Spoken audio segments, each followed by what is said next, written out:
And one thing to remember is that when we say building a better Anonymous, we aren't saying necessarily building a better Anonymous as we know it right now.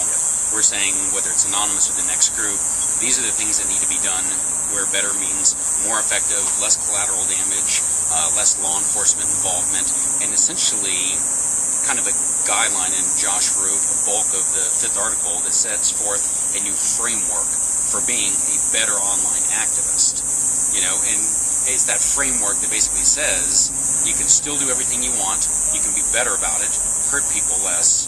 Why not? I mean, why wouldn't you? Can they do this without centralized leadership? I mean, we think they can, and if not, maybe it will require some of them to step up and temporarily lead, or maybe the next splinter group will have a leader.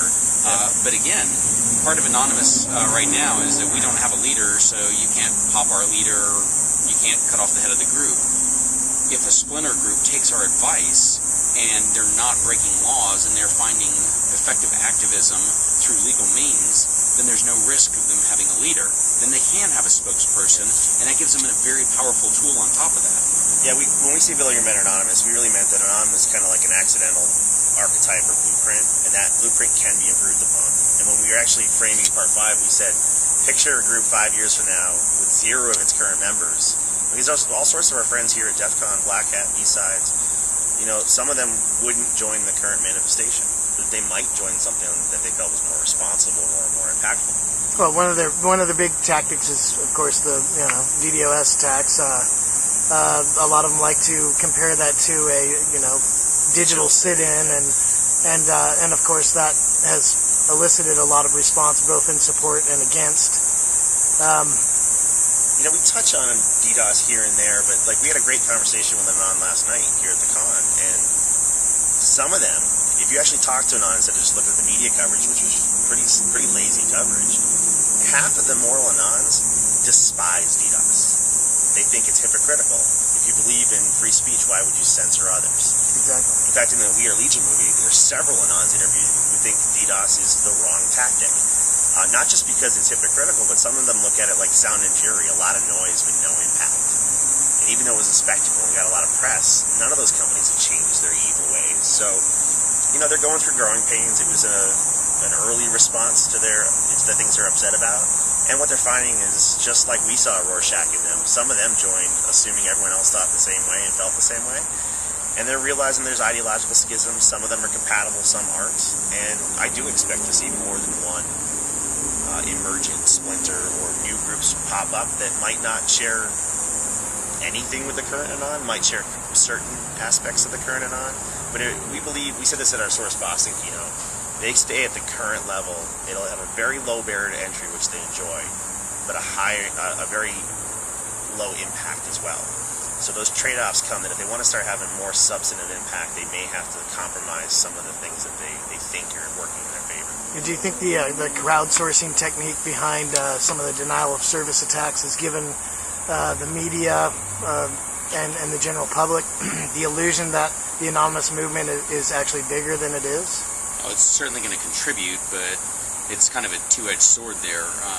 Anonymous says, oh, well, join us, take up your arms, launch DOS against target X, right? And then, as we saw in the We Are Legion video, one of them was like, hey, I'm an idealist, and I can download a program, and I can click this button, and I can help. I can make a difference. He was naive. He had great intentions, and he spent a year in prison for it. So what does that really accomplish? Oh, Anonymous looks bigger, but yeah, now you have your guys that didn't understand any of this spending a year in prison under that name. It's really just a bad way as a group to operate. It's unfair to the people that want to help, that want to make a difference, and don't know how. Well, and then it kind of creates an illusion of a great movement, in my opinion, that, I'm an Anonymous member for 2 hours while I got this op going, and then it kind of loses my attention, and I go move on to something else. Well, it also hurts them, because when that person gets busted, now it's a win for the FBI or the law enforcement to say, oh, we busted another one, we may have stopped the next DDoS. Both sides are going to spin it the way they want. But yeah, so every piece of cannon fodder that joins their ranks, they are essentially giving a point to the opposing side. And back to collateral damage, one of the other techniques is big data dumps of personally identifiable information, which doesn't seem to do anybody a lot of good. Yeah, I mean, you can't claim that you're trying to protect privacy and anti-censorship and then post the home addresses of a whole bunch of cops with, maybe you hate cops, but their wives and kids, cartel, borderland state like Arizona where the cartels become hurt kids. I mean, not so cool. Now, contrast that with some of the work they did in Arab Spring, which was fantastic, keeping the internet communications open for dissidents. And, we talk about this so much and we've looked at such a big topic, but one of the reasons I wanted to cover this is I think digital activism is going to be increasingly necessary. So this wasn't to kill activism, it was to make it better, more potent, and more responsible. I mean, there's a bunch of things conspiring to threaten to threaten rights and surveillance on an internet scale. In fact, my DEF CON panel's on how the ITU might screw up the internet. And, a lot of our guys in the DEF CON community that think Anon's a bunch of script kiddies and they've been dismissive, they're about to look an awful lot like Anon when they get motivated to take up their own arms and dust off their old black hats a little bit. So activism may become increasingly important, and we just didn't want it to be so reckless and cause things that weren't intended. So what do you guys kind of see happening in the next 3 to 5 years then, as far as digital activism? It's too hard to say at this point. When we finished the article series, I think both of us were a little idealistic and said, hey, maybe now Anons are going to talk, maybe we're going to see these splinter groups, maybe we're going to see them start to refine their methods, and I don't necessarily think we've seen that. On the other hand, maybe a little, but on the other hand, maybe 6 months from now, or a year, or 3, 5 years, at some point there's going to be that shift to what we called the Better Anonymous. So, yes, we hope it's going to happen. We think it should happen. We expect it to happen to some degree, but trying to put a time frame on it, we really can't.